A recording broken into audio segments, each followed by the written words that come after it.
Welcome back to Case Notes. I'm Taylor Kittrell, your host, and today we'll be diving into the dark and horrific case of Faith and Liberty Battaglia.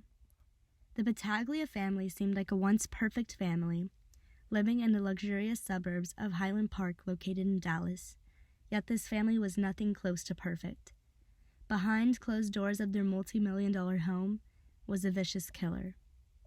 However, this was not always the case. Their small family started when John Battaglia and Mary Jean Pearl married in 1991 and had their two daughters, Faith and Liberty.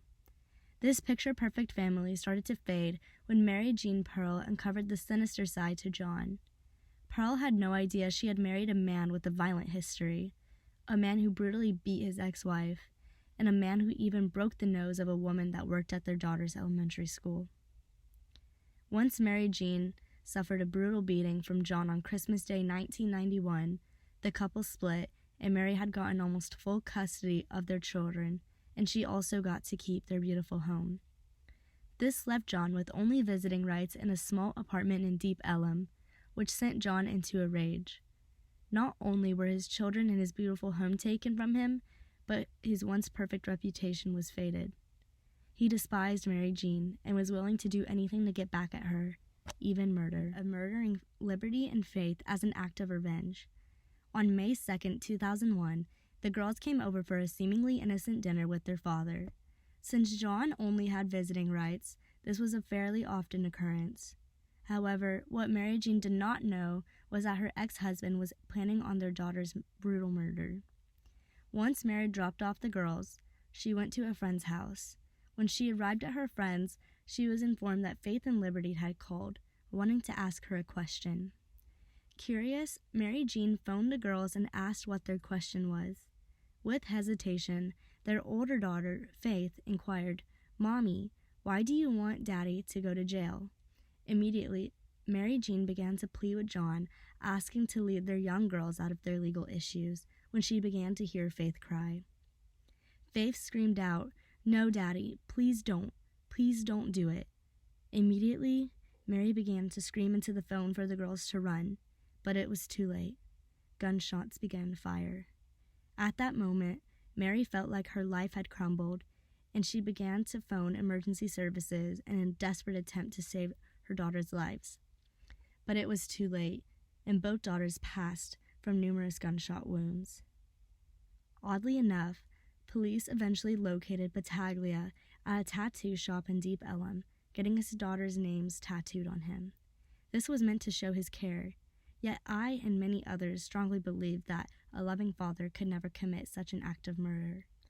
Battaglia was later convicted in 2002, set forth on the death penalty, which he ultimately served his sentence in 2018. Here we have special guest Irene Pence, author of No Daddy Don't, the true crime novel depicting the entire case of John Battaglia, and she actually sat in the courtroom during his conviction. Irene, do you believe that Battaglia deserved the death penalty? In a rare case, I think it's warranted.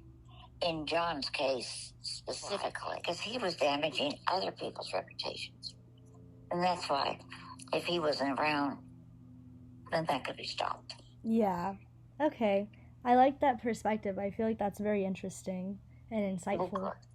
Did John seem innocent at all, or did he seem sorry for what he had done?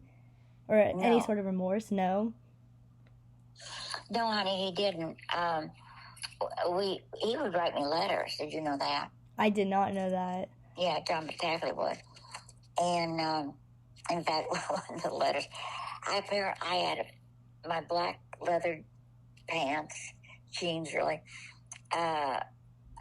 were maybe apparently a favorite. I hadn't thought really about that. Till one day the letter said, "You still have those black leather jeans and the pink sweater you wore to court every day."